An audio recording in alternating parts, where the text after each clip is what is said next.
কেন আমরা ডলার খরচ করে ইন্ডিয়াতে যাব? কেন তাদেরকে টাকা দিয়ে আসবো? প্রতিক্ষণে প্রতি মুহূর্তে যারা বিভিন্ন ধরনের বয়ান তৈরি করে আমাদের বিরুদ্ধে অপপ্রচার করছে, আমরা এই টাকাটা যদি যে ডলারটা খরচ করছি, এই টাকাটা আমাদের ডাক্তার, আমাদের নার্সদের পিছনে যদি খরচ হয়, আমরা তাদের কাছ থেকে যদি ভালো সার্ভিস পাওয়া যায়, তাহলে তো ওখানে তো যাওয়ার তো কোনো কারণই থাকতে পারে না।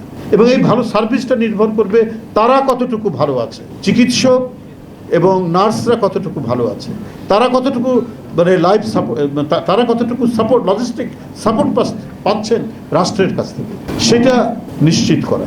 সেটা নিশ্চিত করতে পারলে তো মানুষ আর ওই দিকে ওইভাবে ছুটে যেত না। সেই কাজগুলো অন্তর্বর্তীকালীন সরকারকে করা দরকার ছিল। এবং আমি এটাও বলি, আপনারা অনেক দূর তাকিয়ে সিদ্ধান্ত নিন, না হলে কিন্তু বিপদ হতে পারে। যে কোনো হঠাৎ আবেগবশত কোনো সিদ্ধান্ত নিয়েন না, অনেক দূর তাকিয়ে আপনার সিদ্ধান্ত নিন, যাতে আমাদের শিক্ষা খাত, স্বাস্থ্য খাত, আমাদের যে সোশ্যাল ওয়েলফেয়ার, যে সমস্ত বিষয়গুলো, সেগুলো